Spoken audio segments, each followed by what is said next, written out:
પણ આપણે એને ખૂબ જહેમત બાદ રેસ્ક્યુ કર્યો છે. તો આપણા સપોર્ટની જરૂરત છે. વિડીયોને ખૂબ શેર કરો, બીજા લોકો સુધી પહોંચાડો. અમે આવું અઘરું કામ, આવું રિસ્કી કામ, ખતરનાક કામ કરતા હોય તો અમારી પણ આશા હોય કે આ વિડીયો જોનાર જે કોઈ પણ હોય એ આ વિડીયોને લાઈક, કમેન્ટ અને શેર કરે. શેર એટલો કરો કે દરેક વ્યક્તિ સુધી પહોંચે, અમને સપોર્ટ મળે. જય મહાકાળી આપ સૌને. છોટાઉદેપુર જિલ્લાનો રહેવાસી આદિવાસી મેં નસીબ તડવી વન્યજીવ રક્ષક આ વિડીયોના માધ્યમથી આપનું સ્વાગત કરું છું. જય જવાહર, જય આદિવાસી. અત્યારે પાવી જેતપુરથી 14 કિલોમીટરના અંતરે આપણે છે ને આવી ગયા છે ગુટિયા ગંભીરપુરા ગામે, જ્યાં ઘર છે. ઘરની અંદર માર્યું છે, એની અંદર કંઈક સાપ દેખો દીધો છે. આપણને કોલ આવ્યો એટલે આપણે જીવ બચાવવા અને રેસ્ક્યુ કરવા માટે જગ્યા એ પહોંચી ગયા છે. જોઈએ અંદર કન્ડિશન શું થાય છે, ત્યારબાદ એને પછી રેસ્ક્યુ કરીશ.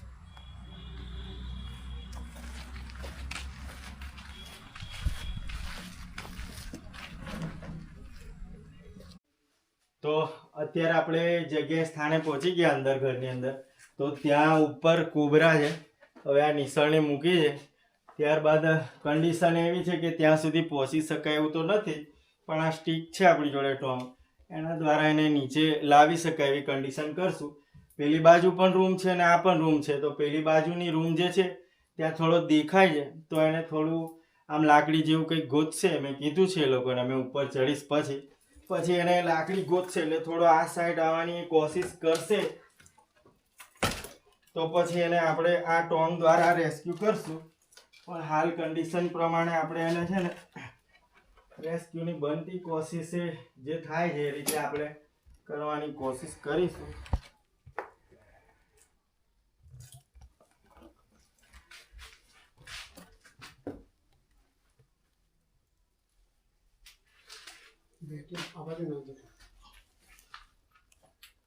હવે એટલું ધ્યાન રાખજો કે મારી આંખોમાં બેટરી નહીં પડે, મારા મોઢા પર કોઈ બેટરી નહીં મારતા હોય.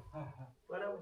હવે પેલી બાજુ શો કે હાવતે હાવ ગોકો મેં કમ એટલે ગોકવા દેજો. હા તમે ઇફા એને આવવાની દેવાનો. હા ગોકવા બાજુ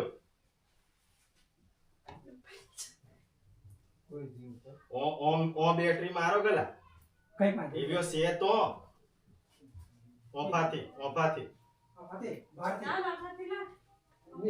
હા બસ એમ બસ ગોકો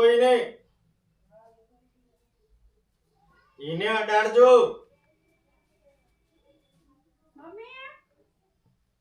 બસ એને અડાડો. ના બેટરી એકલા હતા. બેટરી રાહુલ પકડાતે ના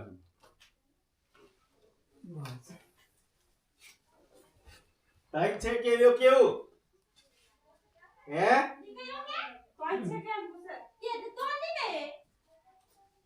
પણ તો દેખાયો નહીં કોઈ કુતે એમ એ ત્યાં કેવું તા તમે લાકડી ગોઈ કે તે જો કો તે દેખો ને હે પણ એમ નહીં તોથી લાકડી ગોઈ કે તે જો કો તે દેખો ને એમ પૂછું એમ. આવી ગયેલો છે. રેવા દે. હા બસ રેવા દે અક્ષય. હો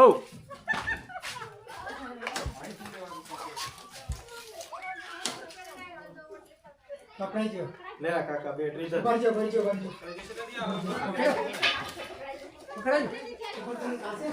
બેને કાકા તું બેટરી લે આ ઉપર ને નીચે કરે એવું છે. આ બેટરી ધરવા કમ તે ઉપર ને નીચે કરે એવું છે.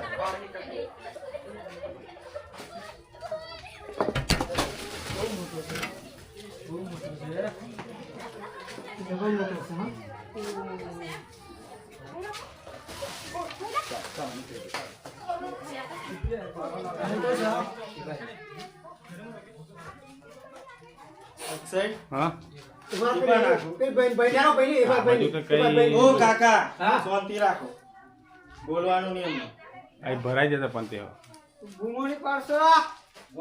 હા કે હા પાવ તો ચાલ પેલી પાસે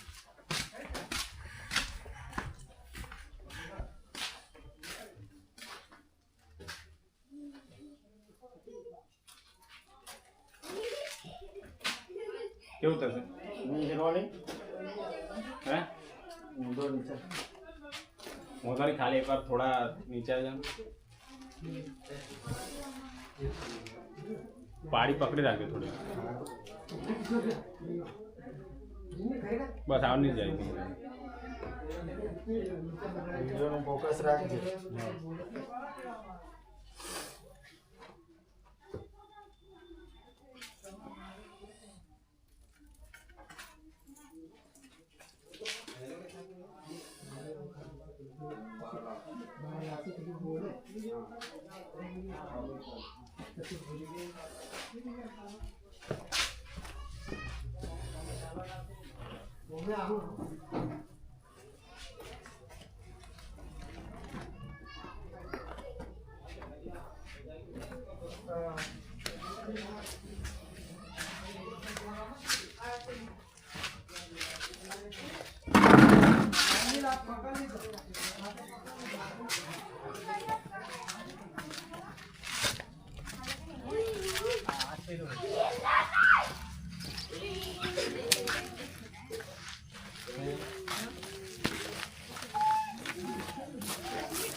તો અત્યારે આ જે નાગ છે એને આપણે રેસ્ક્યુ કરી લીધો છે.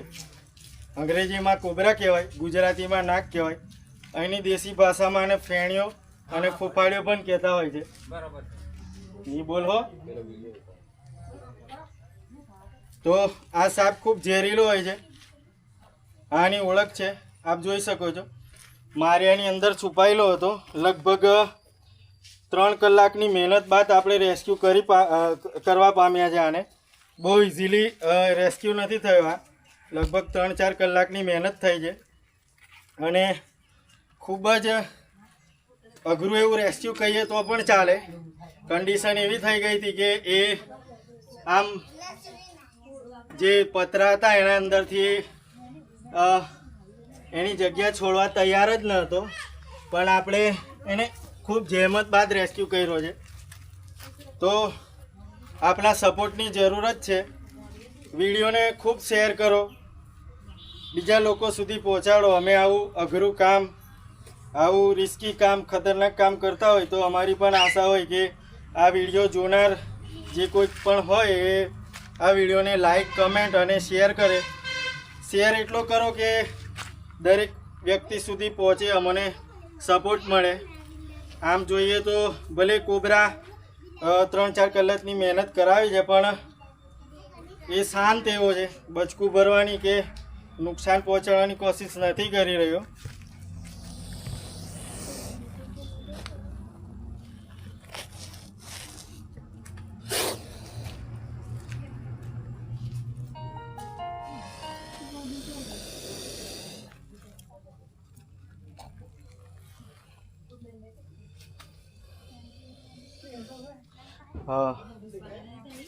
हाँ हाथ में कोबरा है.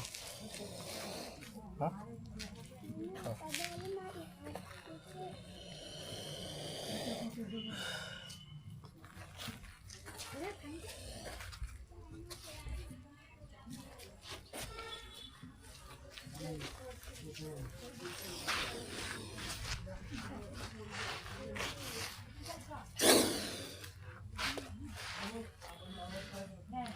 ठीक है ना. આવશે તારી બાજુ થોડી ઊંચી ઊંચી તો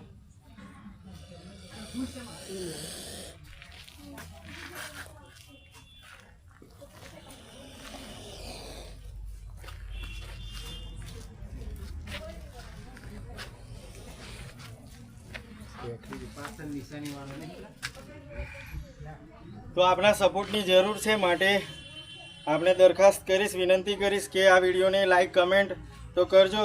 સાથે સાથે કયા ગામથી, કયા રાજ્યમાંથી, કયા જિલ્લામાંથી જોવો છો એ પણ કમેન્ટ કરી જણાવજો. અને મારું કામ કેવું છે એ પણ જણાવજો. અને આવું રિસ્કી કામ કરું છું, આવું ખતરનાક અઘરું કામ કરું છું આવા વન્યજીવ જોડે.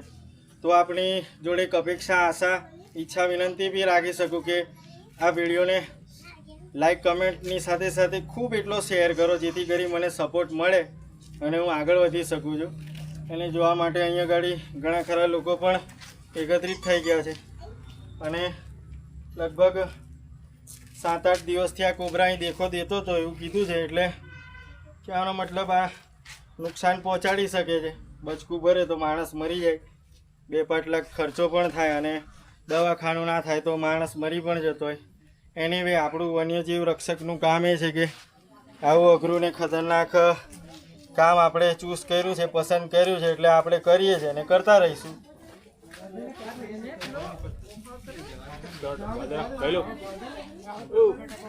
પણ આ વિડીયોને બને એટલો શેર કરશો એવી આશા છે અને વિડીયોને પૂરેપૂરો જુઓ જેથી કરી અમને સપોર્ટ મળતો રહે. આવો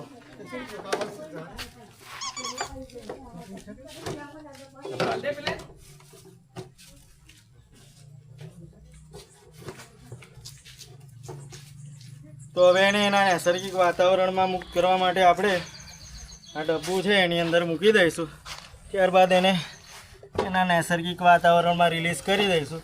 પણ સાવચેત રહેવું જોઈએ. અત્યારે ચોમાસાની સિઝન છે, આવો માહોલ ચાલે છે, એટલે આવા જીવો ઘર નજીક આવી જતા હોય તો બચીને રહેવું જોઈએ.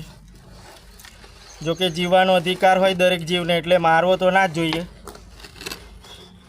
પણ સાથે સાથે આજે કંઈક માહિતી હું જાણું છું એ જણાવી દીધી. અને આપ કોઈ માહિતી આ સાપ વિશે જાણતા હોય અને આપણી ડિસ્ટ્રિક્ટમાં આને કયા નામથી બોલે છે, ઓળખે છે, એ પણ જણાવજો.